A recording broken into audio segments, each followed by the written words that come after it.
மதுரைக்கு பக்கத்துல இருக்க இந்த ஒரு பிரம்மாண்டமான 72 அடி லிங்கத்தை பார்க்க என்னதான் ஒரே சிலையா இருந்தாலும் உள்ளுக்குள்ள விஷ்ணு விநாயகர்னு ஒரு ஃப்ளோர்லயும் ஒரு சாமி இருக்கும். இந்த கோயிலை சுத்தி ஆயிரக்கணக்கில் லிங்கங்கள் இருக்கிறதுக்கான காரணமே இங்க வந்து வேண்டவங்களோட வேண்டுதல் நிறைவேறிடுச்சுன்னா அவங்க நேர்த்திக்கடனா புதுசா ஒரு சிவலிங்கத்தை இங்க வந்து வைக்கிறாங்க.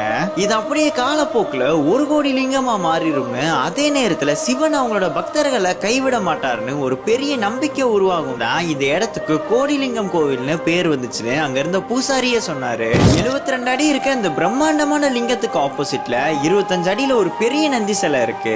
இந்த லிங்கத்தை 50 ரூபா கொடுத்து மேல போய் பாத்தீங்கன்னா ஒரு தரமான வியூ உங்களுக்கு கிடைக்கும். அத சொல்ல வார்த்தையே இல்லைங்க. 1008 சின்ன சின்ன லிங்கங்கள் சேர்ந்து ஒரே லிங்கமான மாதிரியான ஒரு பெரிய லிங்கம் இங்க ஒண்ணு இருக்கு.